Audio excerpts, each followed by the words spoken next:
Guys for doing this event. As you know, this is dear to my heart. And when Ricky asked me 6 months ago about participating in the show, and my answer was yes, of course. And but I didn't want to be by myself, and now you know why. And that's Sergio and Ramon, two of my friends. I wanted to come over and talk about what their art and where they're coming from. My story is not different from theirs. I grew up in Guatemala with my grandma, my aunts, and my mother. My father was an alcoholic, and my grandpa was always working, so I was raised by women. So I do have a lot of respect for women, and when Friendship told me that what they're doing for Guatemalan women, I totally understood their message. And Constanza mentioned about the political war in Guatemala it was not 35 years, it was 45 years of internal war between, the rebels and the government. And if you help the rebels, they kill you because you're helping. And if you help the government, they kill you because you're helping. So either way, it was a lost cause. And due to that, many political situations were happening, and people were just killed left and right. I had to leave the country. I never asked my mother why or how she found out if she ever found out something was going to happen to me. But all I know is the 3 o'clock, 4 o'clock in the morning, waking up, say you're leaving, and didn't say goodbye to my friends, my family, anybody. So people assumed that I was dead until probably 15 years later when I went back to Guatemala to visit my mother. They thought I was dead, and that's because they were killing the professors, the lawyers, the teachers, anybody who had voice and could speak on behalf of the people. They were really kidnap and kill and torture.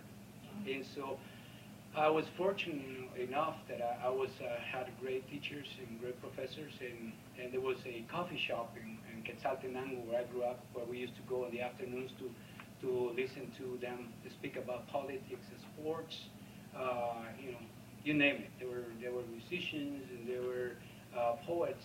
So that's why I consider myself a mixed media artist, because I was influenced by all of those people, and many of them were killed and kidnapped. So that's basically the story of why I'm here. I never found out my mother passed, and I never had the courage to ask her why did she send me over here. And I thank her now because she changed my life. Otherwise, I would be dead or have like 50 children. I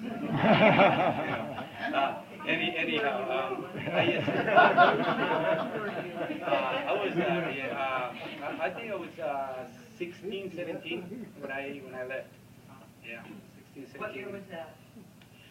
83, 84. So I'm 25. Wow.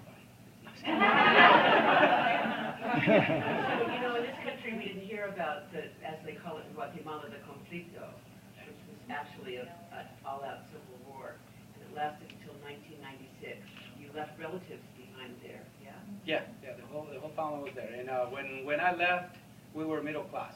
When I left, we were middle class. We had people that also help us and serve us, and do our laundry and all the stuff. So I was spoiled. When I came to the United States, I had to do it all by myself, and it was rough, it was challenging, but yeah, it was very different times.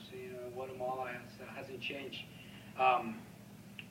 When I wrote a little speech that I'm going to read in a minute, but I had to change it like 3 or 4 times because if you watch international news, you are probably aware that the Guatemalan was bringing to justice to Rios Montt, who was the dictator. This gentleman, he became in power, and he was a religious fanatic. He, the first year in power, he declared that it was unlawful to have Christmas trees or any Christmas decorations in any public office. And he started creating the death squadrons, and people were really killed left and right. And for us who lived back there, it was a genocide. For the people who grew up in there and is still there, the genocide didn't happen. And so the country right now is split in half. The people who he helped under the power are the ones supporting him, and the other people, the indigenous people, the people who suffer his rule, his power, they are the ones who wanted justice being done. And it was they brought him to justice, and they declared, they told him he was going to get 80 years in prison. So it was a big celebration for the victims. But because this is Guatemala, 2 weeks later, that they decided, oh no, it was a mistake. No, he's free. He didn't did anything, and so he's free, and he's on his 90s now, and on his house, and nothing happened, and justice wasn't served.